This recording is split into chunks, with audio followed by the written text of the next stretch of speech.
국세청 유튜브 시청자 여러분, 안녕하세요.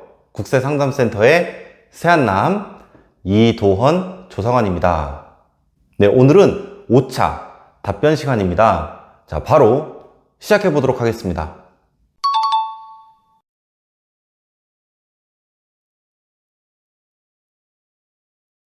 연도 중 중도 퇴사해서 이 연말정산 서류를 회사에 제출하지 못한 사례 굉장히 많이 볼 수가 있는데요. 만약 연말정산 기간에 연말정산을 하지 못한 경우에는 5월 종합소득세 신고기간에 연말정산을 마무리할 수 있습니다.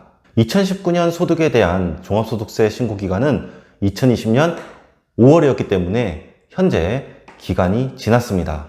네, 이 경우에는 5년 이내에 경정충구를 통해서 연말정산을 마무리할 수 있습니다.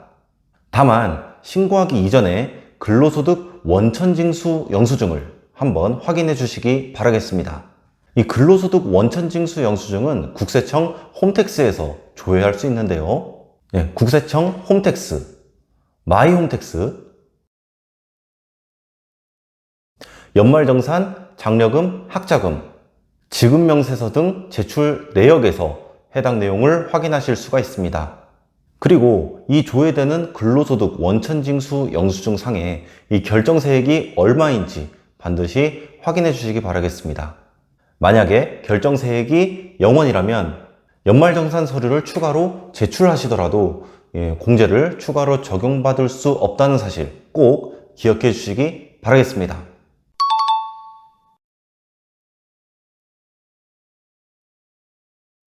소득세법에서는 근로소득이 있는 거주자가 해당 과세기간에 국민건강보험법에 따라 이 근로자가 부담하여야 하는 이 보험료를 지급한 경우에 그 금액을 해당 과세기간의 근로소득 금액에서 공제하도록 규정하고 있습니다. 이 건강보험료 금액이 연말정산 간소화 서비스에서 조회되는 그 금액과 회사에서 매월 원천징수한 그 보험료 금액이 다를 경우에는요, 회사에서 실제 원천징수한 금액을 기준으로 공제를 적용하시면 되겠습니다.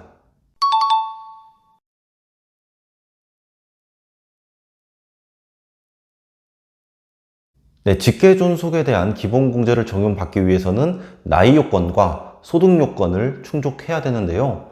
자, 만약 아버지가 과세 대상 공적연금 소득 520만 원을 넘게 받고 계신다면요, 이 소득 요건을 충족하지 못하기 때문에 이 아버지에 대한 기본공제는 받을 수가 없게 됩니다.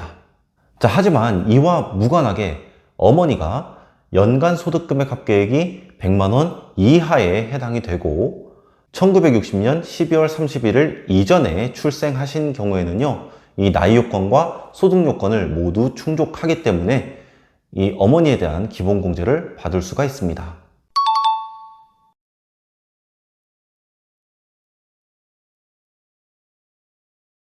배우자에 대한 기본공제를 적용받기 위해서는 이 배우자가 이 소득 요건을 충족해야 됩니다. 소득 요건은 연간 소득금액 합계액이 100만 원 이하인 것을 말하는데요.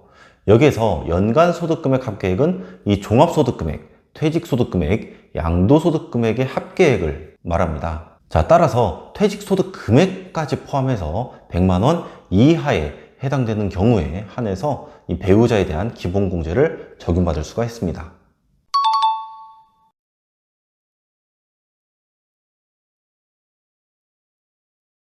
실손의료보험금을 수령하였다면 그 수령한 금액을 이 귀속 기준으로 차감을 해줘야 합니다. 즉 2020년에 수령한 이 실손의료보험금이 2019년 의료비에 대한 금액이라면 2019년 귀속 이 의료비 세액공제 대상 금액에서 차감하는 방식으로 수정신고를 해주셔야 합니다.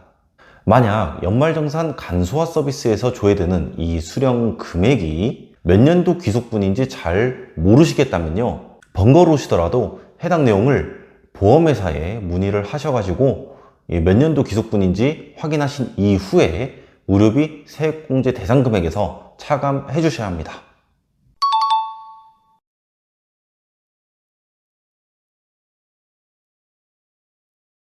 자, 그렇지 않습니다. 월세액 세액공제는 임대차 계약 증서상 주소지와 주민등록표 등본상 주소지가 같아야만 그 지급한 월세액에 대해서 세액공제를 적용받을 수가 있습니다. 이와 동시에 임대차 계약서상 임차인은 해당 거주자나 해당 거주자의 기본공제 대상자에 해당이 되어야 합니다. 즉, 부모님이 따로 살고 있거나 설령 같이 살고 있다 하더라도 임차인인 자녀가 부모님의 기본공제 대상자에 해당되지 않는 경우에는 이 부모님이 지급한 월세액에 대해서 세액공제를 적용받을 수 없게 됩니다.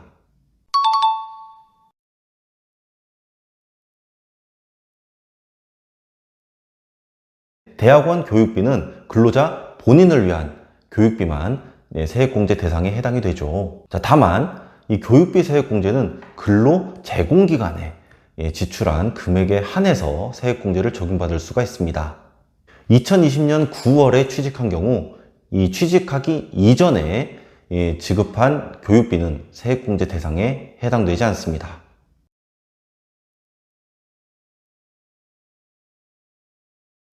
네, 이렇게 5차 댓글 답변 마무리할 시간이 돌아왔는데요. 네, 연말정산이 마무리되고 있는 시점인 만큼 저도 최선을 다해서 빠르게 영상을 제공해 드리도록 하겠습니다. 네, 이번 영상은 여기에서 마치도록 하겠습니다. 여러분, 안녕히 계세요.